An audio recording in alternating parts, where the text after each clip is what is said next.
tema aí importante, né? Ele fala de quantidade ideal de filhos que um casal deve ter. Olha só os 3 posicionamentos que ele coloca aqui, ó. Os ultraconservadores asseveram que restringir o número de filhos denota querer tomar o lugar de Deus. Pronto. Então eles dizem que é uma decisão que nós não podemos tocar, que isso tem que vir, né, de forma natural. Então cada relação sexual é sempre um risco, né, de uma gravidez. Portanto, quem pratica tal ato comete pecado e não ficará sem o devido julgamento. Esse argumento não prevalece porque a decisão de gerar filhos não é de Deus, mas dos progenitores. É muito fácil a pessoa ter filhos, né, em abundância, não se preparar financeiramente para dar uma boa condição de vida para eles e depois jogar nas costas de Deus, né, dizer que Deus é que falhou em dar o sustento, sendo que Deus deu inteligência, né, para que cheguem à conclusão da quantidade de filhos ideal que devem ter. Na verdade, as pessoas não fizeram uso da inteligência. Então, tem essa situação. Pode falar. Mudou a mentalidade do pessoal da Deus de Amor? Sem dúvida mudou. Agora, o que acontece? Mudou como instituição, às vezes acontece isso. A instituição mantém para as aparências, o RI e tal. Mas na prática mudou. As pessoas, né, mudaram. As pessoas não praticam mais aquela forma, né, aquela maneira de vida. Então, muda na prática, mas... Era rígida para os outros, né? Era. Ninguém poderia ter mais... Ninguém podia fazer... Pois é. Será que só teve 3 ocasiões? Só teve 1 ou 2. Quer dizer, os líderes podem controlar. A massa não pode. Exatamente. Aí onde entra, né, a contradição. Entra a contradição aí.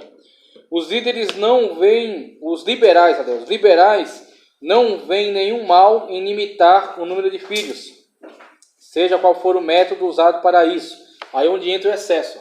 Seja qual for o método utilizado para isso, inclusive incluindo aborto, né? Incluindo matar, de fato, essas crianças que foram geradas. Então, o caminho liberal também não é aconselhável, né? Aqui os liberais, como foi dito, seja qual for o método usado para isso, desde o anticoncepcional até o aborto.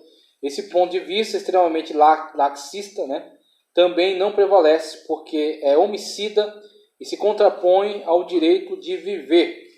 Aí você tem o quadro em tela. Olha o quadro em tela aí.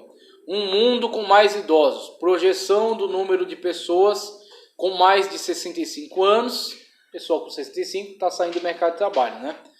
Para cada 100 pessoas em idade de trabalhar, de 20 a 64.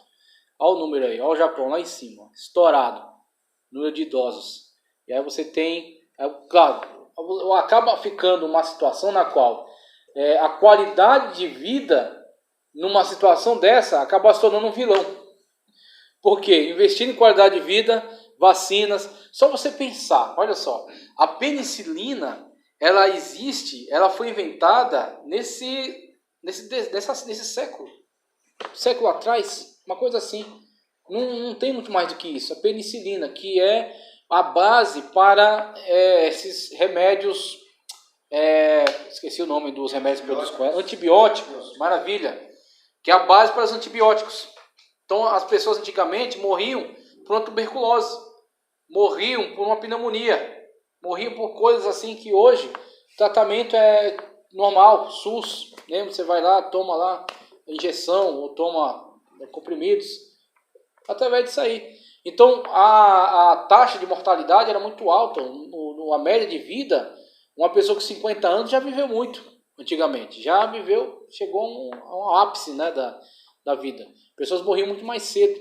Então com a qualidade de vida que foi ganhando, por outro lado, a mentalidade que foi mudando, e aí traz essa questão liberal, onde muitos governos financiaram largamente tanto a questão do controle contraceptivo, quanto a questão mesmo do controle de natalidade por outras vias, por exemplo, o aborto, onde você tem países que financiam até, países que dão todos os meios para as pessoas praticarem isso. E aí você tem um resultado moral, que é o crime, né? O assassinato de inocentes, interrupção de vidas humanas, e outra coisa você tem agora um resultado na questão demográfica, um resultado na questão econômica do país, com um aumento extraordinário da população de idosos que estão saindo do mercado de trabalho sem que necessariamente tenha uma população equivalente de jovens entrando no mercado de trabalho. Tá certo? Aí você tem países, o Japão, a Europa de modo geral ali colocada, né? Aí tem Suíça, Suécia, França, Inglaterra, Irlanda, países da Europa. A Dinamarca colocou especificamente, que é um caso, né? Um caso específico. Então a Europa de modo geral, Dinamarca ali, Estados Unidos também. Média mundial, então esses estão acima dessa média mundial de número de crescimento de população idosa, tá certo? Sem a demanda de população jovem entrando. E aí abaixo, somente como exemplo, coloca a África ali. Então a África, né? A Ásia está nessa média mundial e a África abaixo. Então a África ainda tem essa condição na qual as pessoas não têm uma vida muito prolongada, não tem uma densidade de população idosa muito grande e, na verdade, a população maior é a jovem. Ô, Júlio, e eles vão migrar, as pessoas. Isso, né, desses títulos e não sai do mercado de trabalho. Mas se você olhar... E aí você tem uma complicação para outras pessoas que querem entrar, muitas vezes, né? Eu falo com conhecimento. Nossa, né, essa condição que, de fato, é percebida hoje nos países de primeiro mundo, né? Em relação a esse envelhecimento da população. Agora, planejamento familiar. Veja o que diz aí. Planejamento familiar. Em primeiro lugar, devo dizer que planejamento familiar pressupõe a utilização de métodos anticoncepcionais. Trata-se do ato em que um casal concorda em ter um determinado número de filhos num determinado tempo. A pergunta é, o casal tem ou não tem esse direito? Em alguns países as leis são favoráveis que se tenha, em outros não. E Jesus, o que diria sobre isso? Como a Bíblia não oferece nenhum relato sobre esse assunto, nós entendemos que aqui deve prevalecer a lei do bom senso. O bom senso será justificado pela boa intenção. Portanto, se a atitude do casal em planejar ter apenas 3 filhos for justa, para alguns isso implica em ato pecaminoso. Então, alguns dizem que há um bom senso aí, de fato, né? Isso é louvável. E alguns, como ele colocou, os ultraconservadores, veem nisso uma situação pecaminosa. Mas aí a gente tem que analisar as fundamentações empregadas pelos ultraconservadores, que muitas das vezes são fundamentações descontextualizadas, né, tiradas do contexto correto, e tem que analisar, por outro lado, quais são as razões reais apresentadas por esses que são a favor. Que nem todas as razões são motivos plausíveis, né? Nem todas as razões são, de fato, motivos nobres, motivos que estão de acordo com o senso.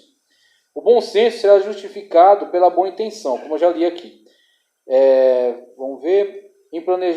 E o bom senso será justificado pela boa intenção, portanto, se a atitude do casal em planejar ter 3 filhos for justa, para alguns isso não implica em ato pecaminoso.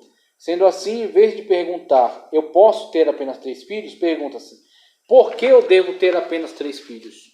Nesse caso, é a atitude quem justifica ou quem condena o ato. O que o casal nunca deve fazer, em hipótese alguma, é praticar o aborto somente porque vem um filho indesejável ou numa fase própria de sua vida. Aí você vai ter uma questão desproporcional, porque você está colocando de um lado uma vida, um ser humano, uma vida que foi dada por Deus, e de outro lado um conforto ou um direito privativo.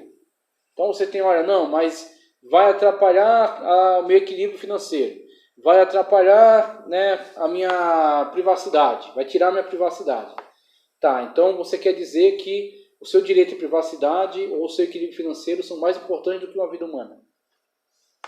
Essa é a questão. Então a gente vai ver algumas posições aqui que as pessoas tomam em relação ao aborto e vai ver que a vida humana colocada no outro prato da balança, ela sempre vai pesar mais. Ela sempre vai ser mais importante, ela sempre vai ser um bem inalienável, né? Um bem que foi dado por Deus à humanidade. No trecho de Gênesis 38:9, temos um caso em que Deus condenou um homem porque evitava gerar filhos. Isso aqui já foi discutido. No Brasil, a lei que prescreve essa questão é a Lei 9.263, de 12 de janeiro de 96. Regulamenta o parágrafo 7º do artigo 226 da Constituição Federal, que trata do planejamento familiar. O planejamento familiar é entendido como o conjunto de ações de regulação da fecundidade que garanta direitos iguais de constituição limitação ou aumento de prole pela mulher, pelo homem ou pelo casal. Paternidade responsável. Ele entra aqui agora. Mas primeiro, questão do planejamento familiar. Eu quero trazer 2 textos aqui para orientar, para iluminar o nosso caminho em relação a esta importante questão. Primeiro, está em Salmo 128, 1 ao 6. Diz o seguinte, ó: Bem-aventurado aquele que teme ao Senhor e anda nos seus caminhos, pois comerás do trabalho de tuas mãos. Feliz serás e te irá bem. A tua mulher será como videira frutífera aos lados da tua casa, e os teus filhos como plantas de oliveira à roda da tua mesa. Eis que assim será abençoado o homem que teme ao Senhor. O Senhor te abençoará desde Sião, e tu verás o bem de Jerusalém em todos os dias de tua vida, e verás os filhos de teus filhos, e a paz sobre Israel. Salmo 128, 1 ao 6. O que temos aí? Temos aí a descrição de um quadro ideal. A descrição de um quadro ideal, na qual nós temos uma família estruturada, uma família harmônica e uma família que está gozando das bênçãos de Deus e que vê a continuidade, a linha de continuidade de seus filhos, onde os seus filhos, seus netos, seus bisnetos dão continuidade àquele nome, àquela família, àquela harmonia, né? Aquele seio familiar que está vivendo debaixo das leis de Deus. Então temos aí o quadro ideal. Então a partir desse quadro ideal, nós temos o nosso paradigma. O que é o paradigma? O meu objetivo. Pronto, meu objetivo está aqui.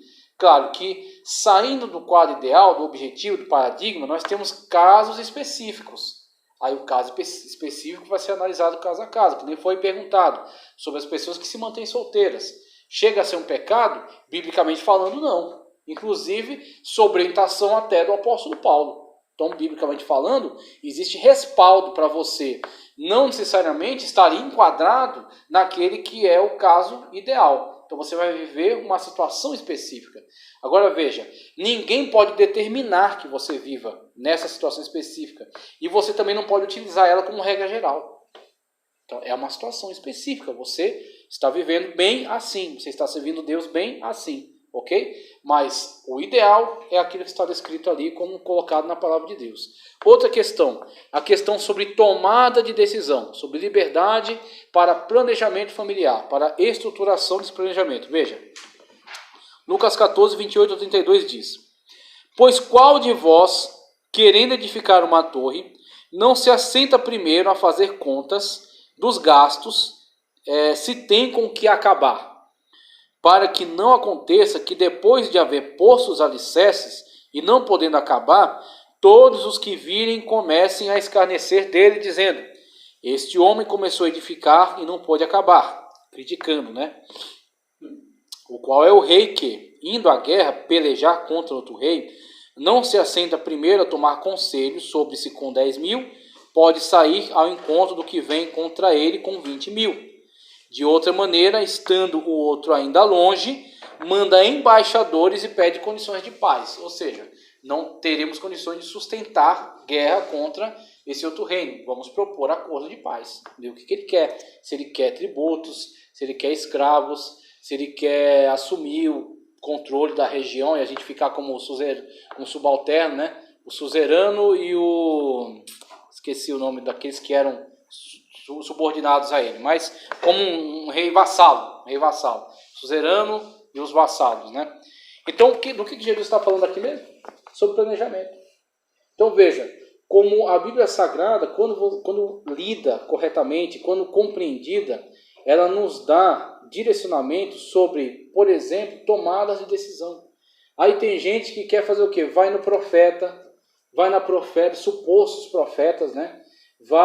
Ou então abre a Bíblia em qualquer página para ver o que sai. E não abre a Bíblia na sua inteireza para ler e entender e para agir a partir daquilo que ela orienta. Lâmpada para os meus pés, decisões, né, do cotidiano, imediatas, e luz para o meu caminho, decisões para o futuro, planejamento para o futuro. Então a palavra de Deus, quando compreendida, ela te mostra que você tem da parte de Deus o respaldo para sentar e planejar e tomar decisões pensadas, tomar decisões racionais. É onde você vai planejar onde eu vou morar, com quem eu vou me casar, o que é que eu vou desempenhar de trabalho, né? Quantos filhos vamos ter, ok? Onde vamos matricular? Decisões, como Cristo disse. Para construir uma torre, tem que tomar decisões. Para estabelecer, sustentar uma guerra, tem que tomar decisões. E para ter um filho de qualquer jeito? É que nem batata, né? Vai nascendo e vai espalhando. Não, meu querido, não é por aí mesmo. Não é por aí mesmo, né? Tem 8 filhos, 10 filhos, misericórdia. Tem, geralmente eles têm. Exatamente. Eles têm toda a comunidade judaica aqui, por exemplo. A comunidade judaica no Brasil, nos Estados Unidos não, mas no Brasil ela é minoria. Não são tantos judeus que tem por aqui. Mas eles são uma comunidade muito organizada. Uma comunidade de assistência, exatamente. Eles têm, inclusive, uma das primeiras iniciativas que surgiu quando os judeus ainda estavam obrigados a viver nos guetos, obrigados a ficar nos guetos, o que eles faziam? Eles se organizavam em comunidades de assistência. Uma das primeiras comunidades de assistência que teve entre eles era para que não permitisse que os judeus, em situação de risco, fossem abandonados sem qualquer tipo de auxílio. Então, os judeus de outras comunidades ajudavam, tá? Judeus de outros lugares recebiam, né? E aí sempre teve essa linha de ajuda entre eles. Então, eles cresceram com isso aí.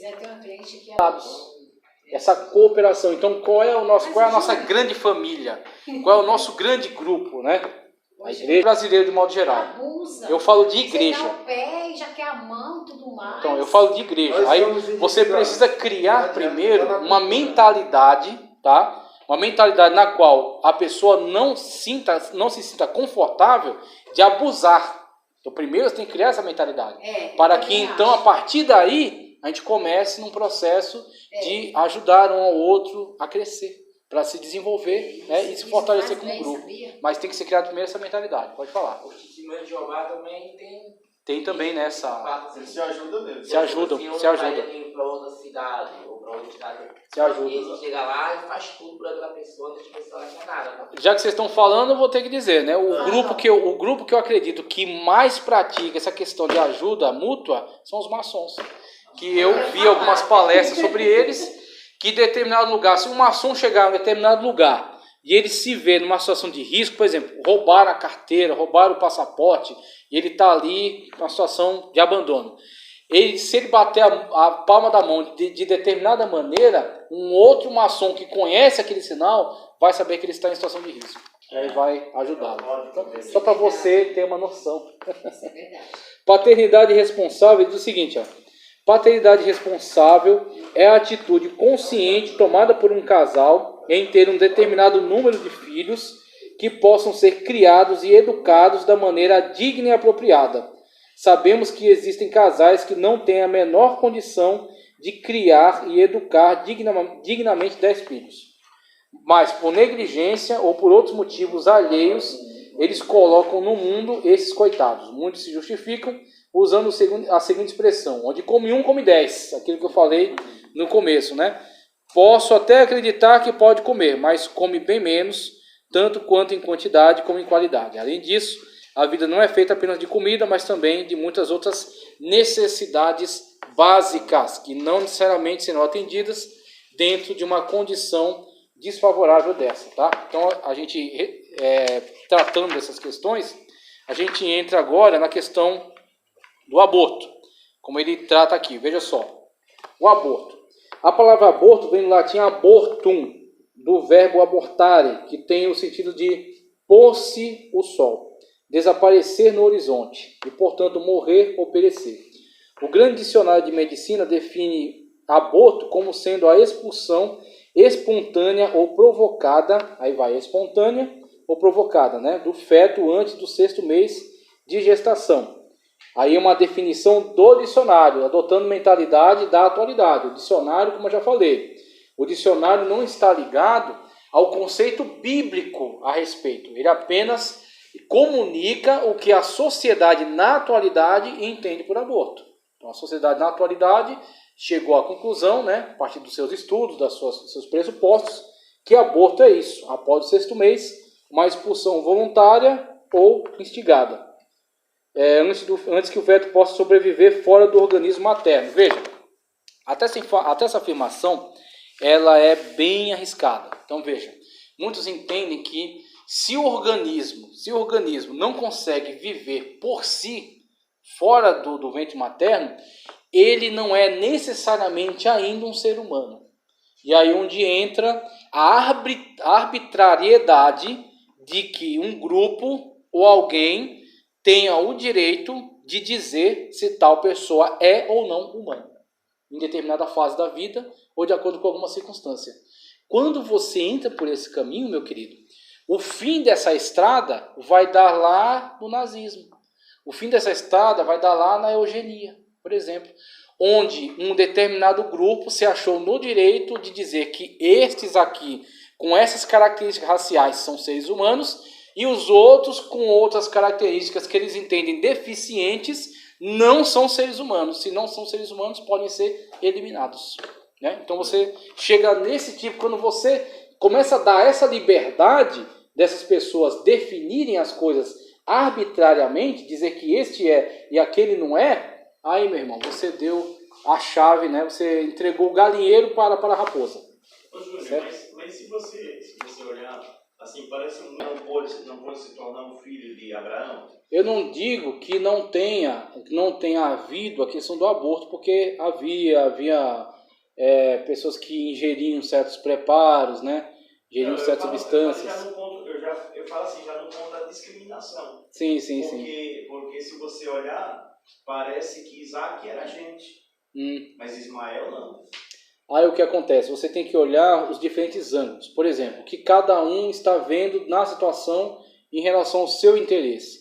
Se você olhar pelos olhos de Abraão, ele está vendo apenas a necessidade de ter um sucessor. Então, se vai ser de Sara, ou se vai ser de Agar, eu quero um sucessor. Que não seja o Damasceno, né? Esqueci o nome do cidadão. Eliezer o Damasceno. Muito bem. Para Sara, o que importa para ela? Tirar a vergonha de não ter um filho, porque isso é uma maldição. Então, ela utiliza-se de um costume da época, que é fazer com que Agar se deitasse com Abraão e o filho de Agar seria dela, uma vez que a escrava era sua. Então, mentalidade da época de Sara. Ok? Olhando pela ótica de Deus, qual é a questão de Deus? Deus firmou um pacto com Abraão e por meio dele e de Sara traria a descendência. Você vê, Sara, a situação dela foi melhorada quando, em vez de ter como filho Ismael, que é um filho emprestado de Agar, ela teve o seu próprio. Então fala, Ismael, mas não porque ela não considerasse Ismael um ser humano, mas sim porque não interessava mais a ela. Para Abraão, se ficasse os dois ali, ele não ia ter muito problema com isso, que Abraão não teve a iniciativa dele expulsar. Mas quando Sara resolveu expulsar, ele também não achou ruim. Não, paciência, ela não quer mais, né? Ela não quer que permaneça mais aqui. Agora vê, qual foi o ponto de vista de Deus em relação a isso?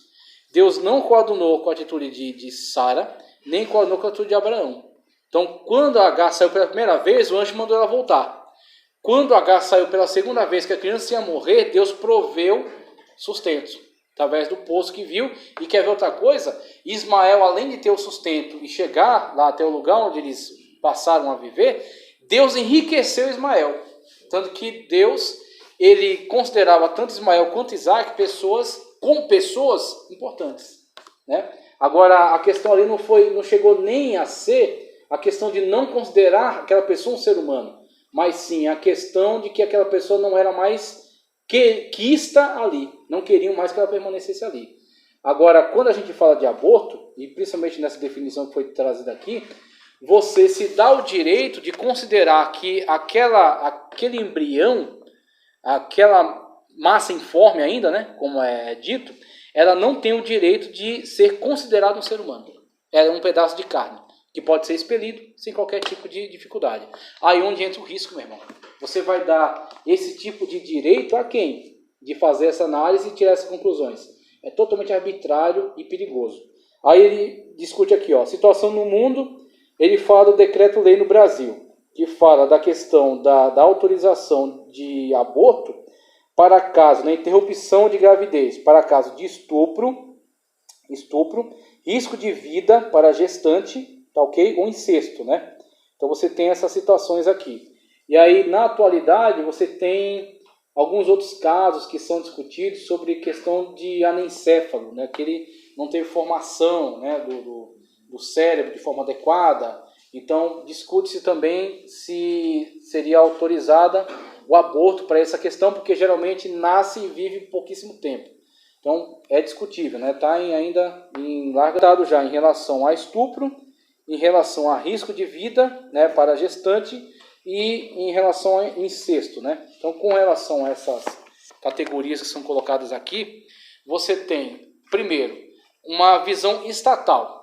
Então, o Estado, ele trabalha com políticas públicas.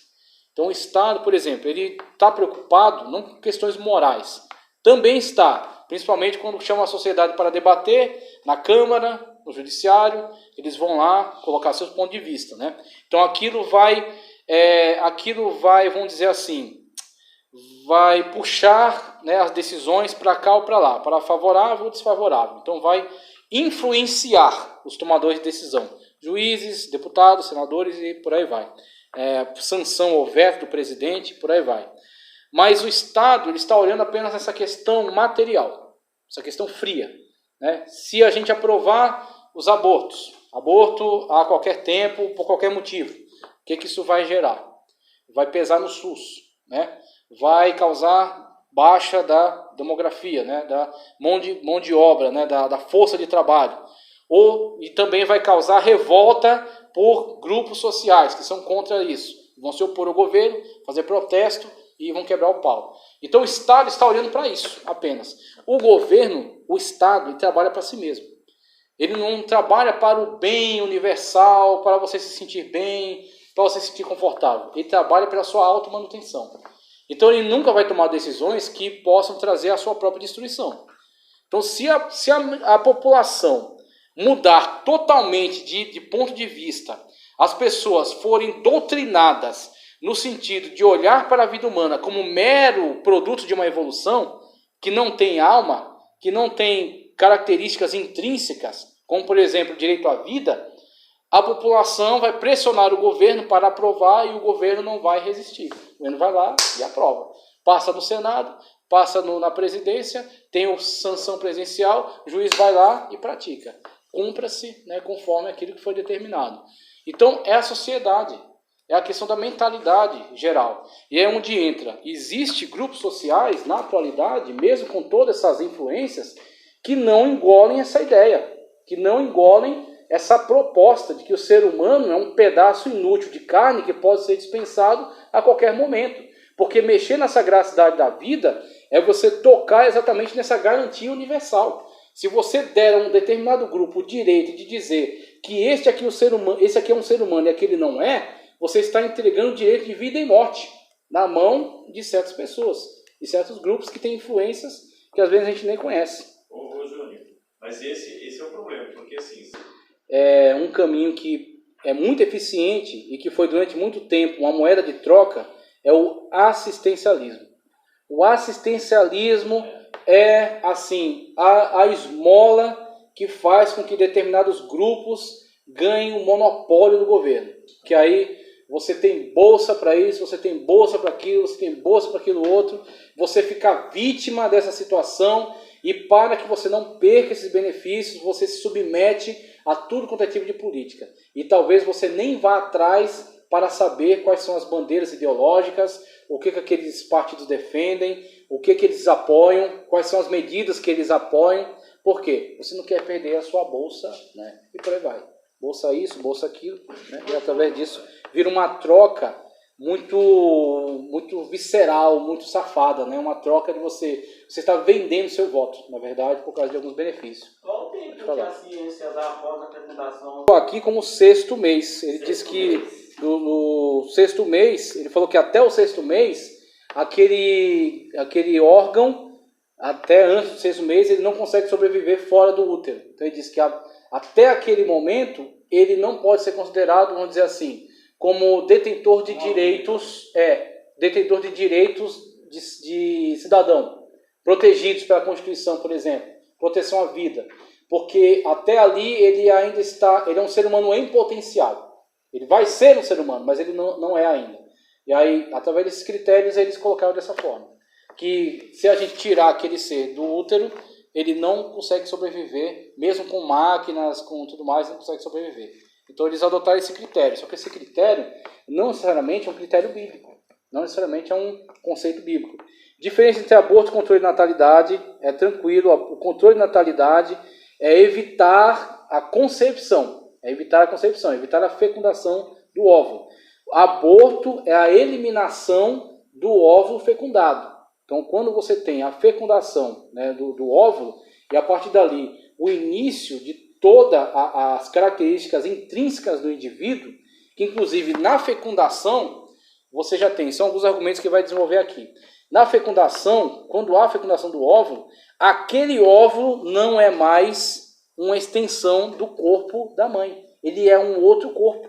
Inclusive, o óvulo da mãe tem 23 cromossomos, o espermatozoide tem 23.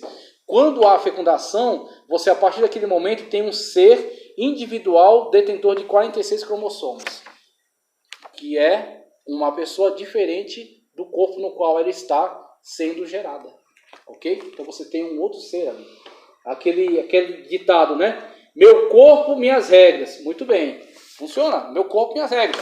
Seu dedo, se você quiser, você pode arrancar. Seus cabelos, você pode raspar. Sua perna, você também pode cortar. Mas o seu corpo, a criança, o óvulo, o zigoto, tá certo? Que é a fecundação de óvulo e espermatozoide, quando eles se juntam ali, ele não é mais seu corpo. Ele é um corpo estranho. Ele é um outro corpo que está dentro do seu útero. Então, o seu corpo, suas regras, muito bem, para o seu corpo, não para um corpo estranho, que está sendo gerado dentro de você. Inclusive, exatamente, aí não vai, não faz, né? Ali você tem o cromossomo, né, que já se uniram, agora uma outra linha de cromossomos separado da mãe. Você tem a definição de sexo ali já, no ato da fecundação. E você tem, por exemplo, até o tipo sanguíneo, que começa a se desenvolver ali, pode ser um tipo sanguíneo diferente do tipo sanguíneo da mãe, mostrando que é um ser peculiar, com características próprias, diferentes do útero no qual ele está. Ele não é um apêndice, ele não é uma unha, ele é um fio de cabelo que pode ser cortado. Ele é um outro ser, que se for cortado, é um assassinato, uma vez que ali está um ser humano. Variedade de abortos. Aborto acidental, a pessoa não teve influência sobre ele. Então, uma vez que é uma deformidade naquela fecundação, uma deformidade no útero, tá certo? Uma deformidade no corpo, então a pessoa não teve ação sobre essa questão do aborto. Aborto natural, tá certo? Então, aborto acidental, por exemplo, um acidente. Aborto natural, uma deficiência no corpo, tá ok? Aborto por motivos eugênicos. O que é essa eugenia? Eugenia é um processo, tá certo? Que foi muito famoso na Alemanha nazista, que teve como origem, por exemplo, certas correntes que adotaram o darwinismo social, a seleção natural das espécies, por exemplo. Aí você pega isso dos animais e transfere para o humano. E você começa a entender que os seres humanos precisam ser selecionados. E essa seleção se fará por um corpo científico que se arroga no direito de determinar quem vai viver e quem vai morrer.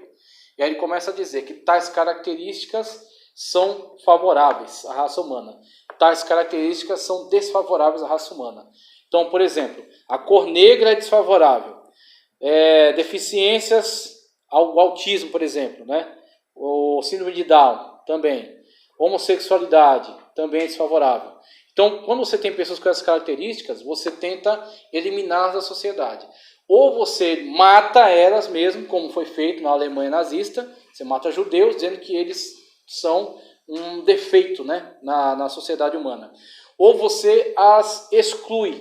Então você, por exemplo, pega pessoas que têm histórico de violência na família, alguém foi criminoso, alguém foi assassino, alguém foi ladrão, pessoas que têm certas características físicas, ele é negro, ou ele tem alguma doença genética, né? Ou alguma deficiência no sentido de ser retardado mental, ou ter síndrome de Down. E você pega essas pessoas e exclui totalmente, não permite que elas procriem, você as esteriliza. Ok?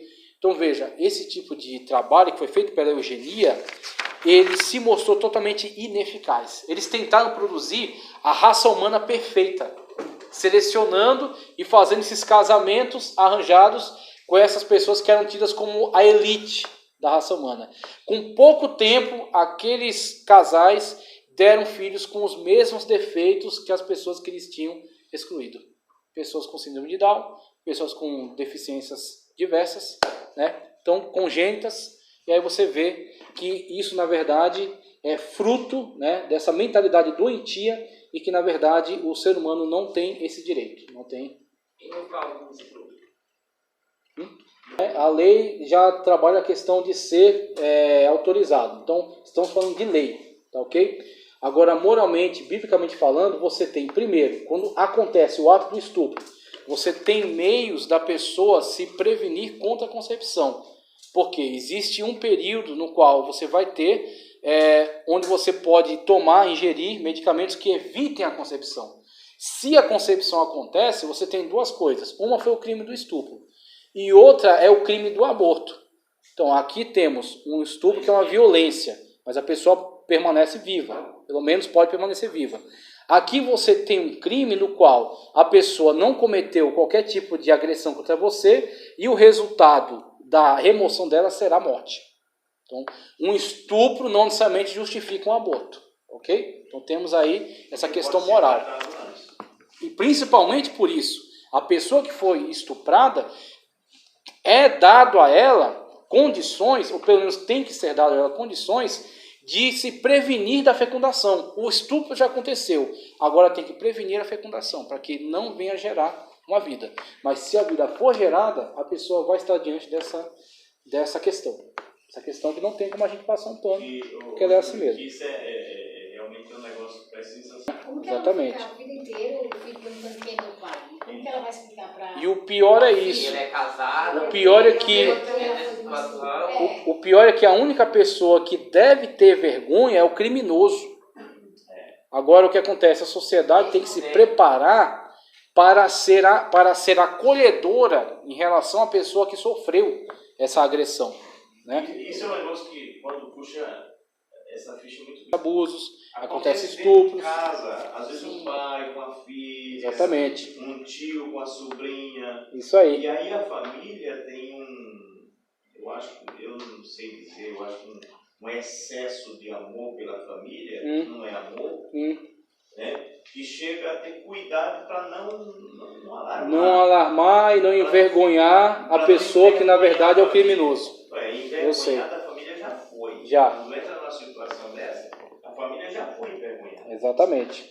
Então o que precisa fazer? Precisa ser tratado. Isso aí. Precisa ser tratado. Precisa ser tratado, precisa ser alertado. Exatamente. As pessoas da atualidade têm que se alertar com relação à própria progressão da maledicência na humanidade. Então, aquele conceito antigo, não, é meu tio, é meu primo, é meu vô. Meu irmão, a sociedade piorou muito.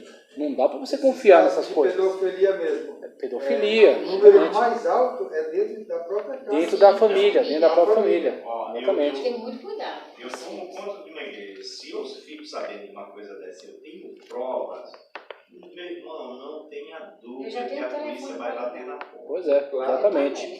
Porque é a única atitude certa num caso desse. E, de fato, levar a questão à polícia para tomar as devidas providências. Não tem... Tem coisa que é a igreja que resolve, mas tem coisa que é a... Que é, exatamente. E se você não der prosseguimento, você se torna conivente. Você é cúmplice. Você é cúmplice do crime. Como não ser? Tem da igreja, tem muitos. Mas apesar que os grupos só não enquadram nesses termos que estão falando. Na verdade, o esposo, pegar uma esposa, ter relação com ela... Sim, muito bem que você falou agora, que é um sexo sem consentimento. É verdade. E veja que essa é uma questão delicada e que precisa ser tratada. Que o sexo tem que ser consensual. Os dois. Exatamente. Os dois Agora, estão de acordo. quando a pessoa força a situação, exatamente, força a situação. Ele tá certo, porque às vezes a pessoa não tá afim. A Isso. esposa não tá afim, o marido Porque o homem é um animal, na verdade. E às vezes o homem traz aquela mentalidade De arcaica, animal. de aquela coisa animalesca, de que ele tem que ter seus desejos atendidos a qualquer custo. E o corpo da mulher é como antigamente, eu li um livro que era um pouco sobre costumes do Brasil colonial. E assim, é uma coisa chocante para hoje, né? As mulheres de antigamente tinham o costume de perguntar ao seu esposo se ele pretende a usar hoje. Olha a mentalidade, cara, da época, né? A forma de vida. Quer dizer, em algumas coisas, a evolução dos costumes, mesmo que tenha ficado um tanto mais liberal, mas foi uma solução para certos problemas muito graves que havia na sociedade. Mas, por outro lado, tem que tomar cuidado com outras tendências que foram tomadas com essa liberalização. Inclusive, a igreja precisa abordar essa questão para eliminar qualquer ranço de machismo que possa ter restado. Porque a Bíblia Sagrada, Deus, Jesus, quando veio, nunca encara homem e mulher como superior e inferior. Quando fala de missão e de submissão, está falando de duas pessoas igualmente importantes para Deus, que se colocam cada uma à disposição de Deus dentro dos seus papéis, mas que não são de forma alguma superior e inferior. Tanto que Deus, no primeiro pronunciamento em Gênesis, disse: macho e fêmea os criou. Ô, Júnior. A igreja que tem essa liberdade de entrar no seio familiar e discutir essas questões. O Estado nem deve. Se o Estado tentar fazer isso, a gente tem que rejeitar essa ação do Estado. Que o Estado tentou fazer isso através da ideologia de gênero, tentar colocar os filhos contra os pais, no sentido de não aceitar mais sua orientação. É uma intromissão do Estado na família. Esse é o papel da igreja. A igreja que entra nessas questões. O tempo já foi, vou encerrar a aula, tá? E na próxima aula a gente dá continuidade ainda na questão do aborto. Exatamente, dá continuidade na questão do aborto ainda. Tá? Porque é uma questão muito complicada para eu estar correndo aqui para passar de qualquer jeito. Vamos encerrar por aqui.